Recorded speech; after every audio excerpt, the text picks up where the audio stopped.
Yeah, just a quick review of the FENGJIDA thumb brace. So this is made specifically for the thumb and the wrist as well. So the idea behind it is that you put on the brace and it supports the joints, in the soft tissues, and kind of restricts the motion of your thumb and your wrist.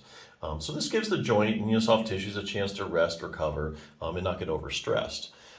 So you can either use it for like prevention, if you've had an issue with your thumb or your wrist in the past and you just want to avoid a problem, like I'm feeling fine now, but hey, I got to move a lot of boxes this weekend or help a friend move. Put on the brace, to prevent a problem. And the other thing is just to treat a problem. If something's aggravated, rest always helps, at least a brief amount of rest. And so it's also used for that kind of treatment. So a few points about this particular brace. It does have a lot of vented fabric in here, which is really nice, I think, because, if you have to wear this all the time, especially in the summer months, it can get kind of, hot sometimes, some of those hot summer days, and then you start to sweat. And, if you sweat a lot, then what happens is the brace starts to smell, and then you got to about washing it and all that kind of stuff. So it's always good to start with a highly breathable fabric first. The other thing is it does have 3 adjustable straps, which are kind of highlighted here. I think the more straps you have, the more adjustable it is, and the more you can modify it, to custom fit you. So I really like that it has 3 straps. Some of these I've looked at have 2. So anyway, brace is good, immobilizes tissues, supports them so you don't overstress them, gives them a chance to rest and recover. There are actually a lot of other things you can do, like if you have a thumb problem, for instance. For example, this is where I get this from, the Healthy Thumb Handbook.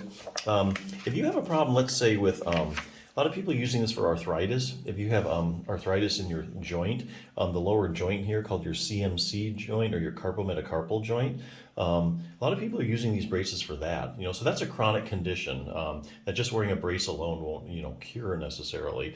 But here's the thing: if you have problems in the joint, whether it be from arthritis or you've overworked it, a lot of times the muscle reacts to what's going on in the joint, and then the muscles become irritable. So not only do you have joint pain, but you also a component of your pain can be muscular pain on top of that.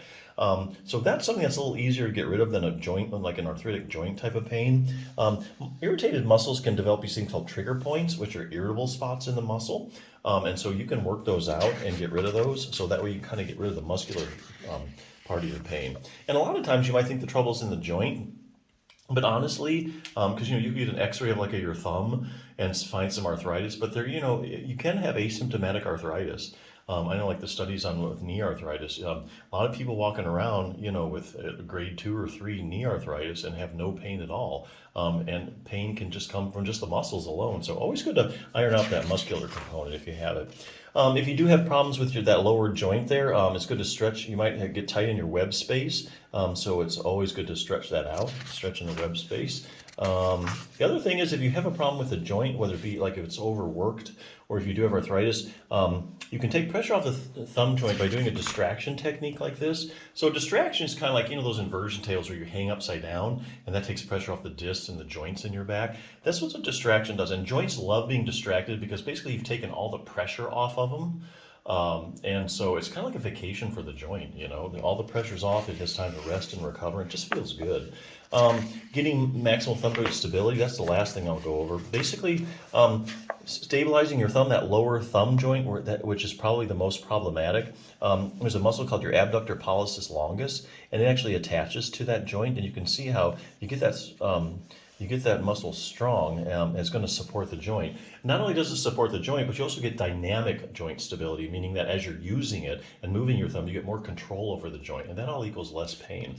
This book uses a exercise with a rubber band for progressive resistance.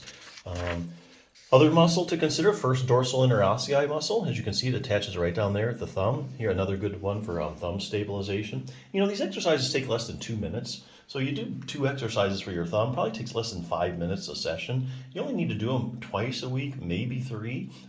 So 10 minutes a week to stabilize your thumb, and week by week as these muscles get stronger, you get more stability, and that equals less pain. So anyway, a lot of stuff you can do with a problematic thumb if you know what to do. But hey, nothing's as easy as just slapping on a brace. Instant mobilization and usually helps the pain, right away. So good brace, check it out.